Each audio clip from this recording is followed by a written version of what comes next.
Assalamualaikum warahmatullahi wabarakatuh. Sampurasun, wilujeng wengi pamirsa sadayana. Patepang deui sareng simkuring Adrian Malik Ramdhani dina acara Warta Sunda anu nyuhunkeun informasi faktual edisi 23 Februari tahun 2021. Pamirsa, salami 4 menit kapayun simkuring bakal masihan warta ngeunaan warga binaan lapas anu jago sisingaan.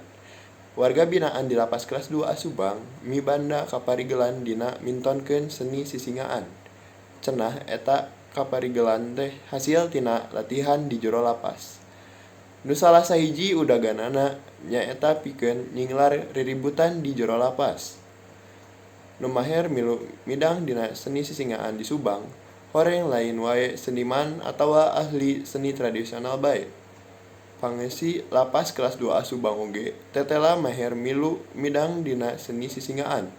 Cara anu dipidangkeun anyar-anyar ieu harita warga binaan lapas nu kajiret ku rupa-rupa pasoalan hukum teh mintonkeun kabisana dina pidangan sisingaan. Maranehna milu rerengkenekan luyu jeung Wirahma Waditra nu mirigana. Tabeuhan Hasunda kituna teh bari teu cicing metakeun atraksi dina rupa-rupa gerak. Susi Susilawati Kakanwil Kemenhukam Jabar nu ngahaja nyaksian eta atraksi warga binaan di Subang nyebutkeun ngarasa reueus mireungkeuh warga binaan Lapas Kelas 2A Subang mibanda kamaher dina seni Sunda.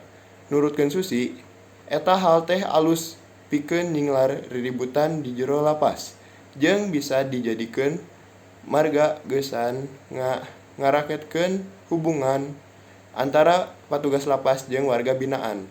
Eta hal oge bakal gede mangpaatna upama wargi binaanna geus kaluar ti jero lapas. Mung sakitu informasi anu tiasa didugikeun ku simkuring, seja amit mundur amit mungkur. Nedah hapunten dina sagala kalepatan. Wassalamualaikum warahmatullahi wabarakatuh. Sampurasun, hurip Sunda.